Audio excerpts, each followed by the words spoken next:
Hasil dari John Bols, balik ke waktu belajar John Bols. Gue udah lagi pengen bahas yang lain karena banyak banget nanya tentang pekerjaan-pekerjaan yang cocok buat watak ini. Jadi kalau untuk pekerjaan atau cita-cita atau apa yang baik dilakukan itu nggak cuma tentang watak, tapi tentang bakat, multiple intelligence. Hari ini kita mau bahas multiple intelligence, bro. Jadi tunggu apa lagi, langsung aja kita let's go. It's John Bols here.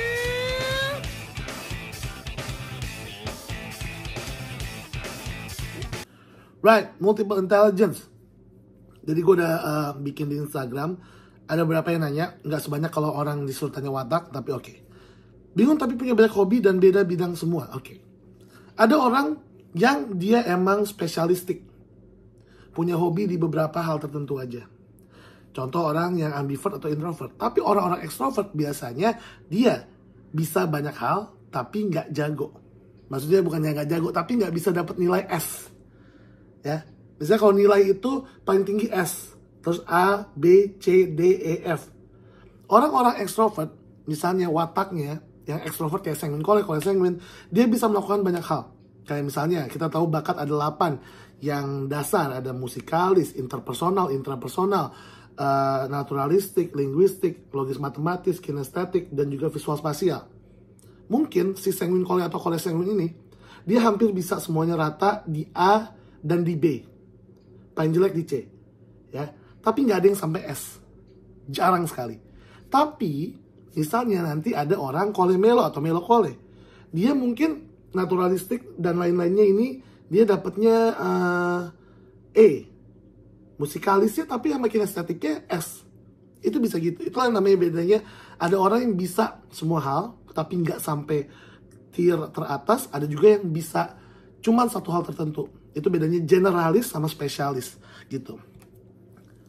Next, kalau suka matematika dan nyanyi itu bakat apa ya? Matematika ada di bakat math and logis. Jadi ada bakat namanya logis dan matematis. Jadi bakat untuk menganalisa sebuah angka dan sebuah logis yang ada, kayak orang yang suka nanya kenapa itu biasanya logis matematis.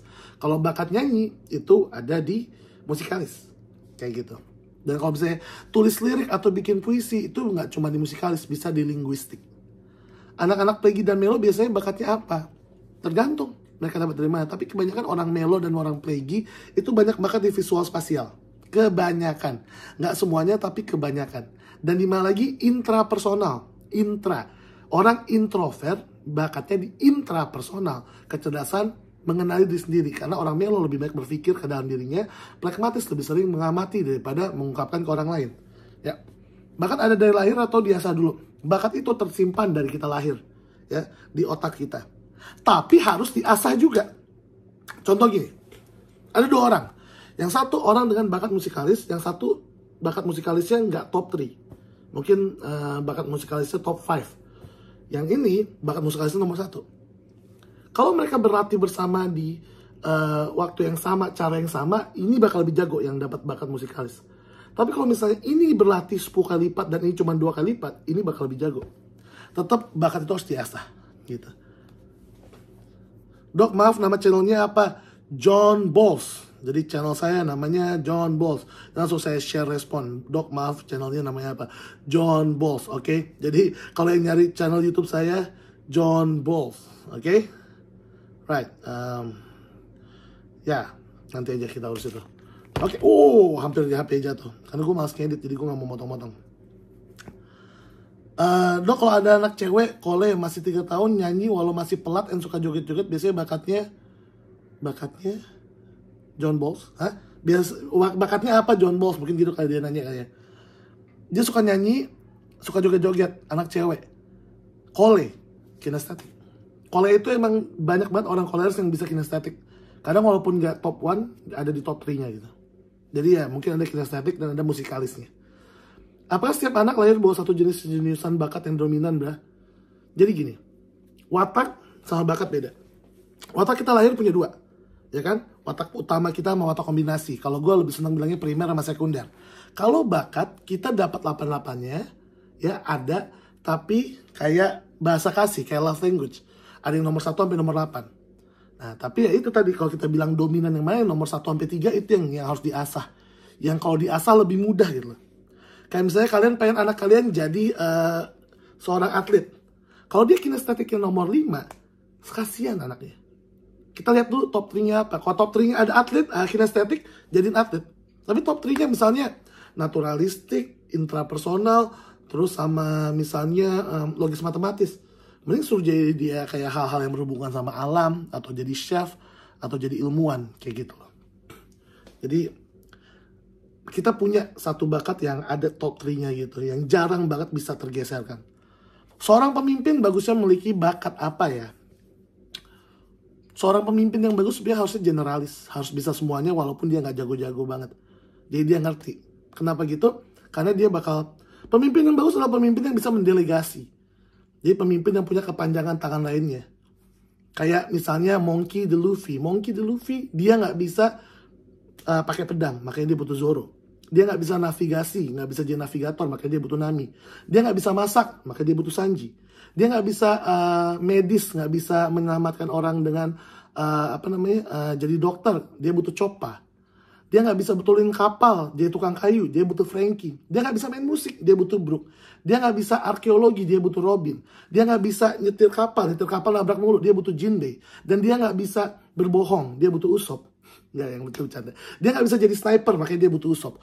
Luffy nggak bisa ngelakuin itu semua, makanya dia butuh anak buahnya yang punya spesialisasi masing-masing. Tapi apa yang bisa Luffy lakukan? Dia bisa menendang bokongmu. Katanya gitu kan. Kayak Luffy bisa menghajar siapapun. Jadi bertanggung jawab. Jadi ketua itu yang penting punya generalis. Jadi kalau misalnya sekarang diulang lagi tanya seorang pemimpin bagusan Choleric Melancholis atau Choleric Sanguine, gue bakal bilang Choleric Sanguine. Karena kita butuh generalis. Ya, terus Choleric Melancholis pada ngamuk di komen, terserah bodoh. Ngamuk, silakan ngamuk. Ngamuk. Ini ada gitar gue nyanyi nih. Ya, langsung di WA group. Ya, bercanda itu joke-joke-nya John Boss sama Bruce-nya ya. Makanya kan kalau mau ikut joke kayak gitu, jadi Bruce, gue subscribe dulu ya. Cara mengetahui bakat yang dominan secara pasti. Kalian bisa, kalau anak kalian udah bisa menulis, membaca, kalian bisa ke psikolog untuk tes bakat. Atau kalian bisa perhatikan. Kalau dari awal dia sukanya ngapain. Dia suka nyanyi-nyanyi, dia suka main bola, atau dia suka menggambar. Itu tuh udah ada kecenderungan. Aku koleris bakatnya apa ya? Kebanyakan orang koleris punya bakat di kinestetik yang paling kuatnya. Biasanya, tapi nggak semua koleris juga kinestetik. Dan nggak semua kinestetik koleris. Tapi biasanya, ini sering nih. Nggak dok, saya koleris. Kan gue udah bilang biasanya. Ya. Biasanya. Hubungan watak dengan bakat, ya kayak tadi yang udah dijelasin. Ini yang nanya, pasti orang melokole. Lebih fokus lihat bakat orang. Hah? Bakar sendiri nggak tahu. Bakat kali, kenapa lu bakar? Nih bacanya bakar. Lebih fokus lihat bakar orang. Lo mau bakar siapa? Lebih fokus lihat bakat orang, bakat sendiri nggak tahu apaan. Biasanya kayak gini nih, intrapersonal. Dia melihat ke dalam dirinya aja harusnya bisa gitu ya. Kayak gini, kadang-kadang ada yang suka bilang, kok saya intrapersonal, harusnya saya tahu bakat saya tapi kok nggak tahu. Ya karena kalian nggak tahu bakat kalian apa, jadi kalian interpersonal. Tapi kalian biasanya tahu bakat orang lain. Nah itu bukan karena interpersonal. Interpersonal itu berhubungan sama orang lain.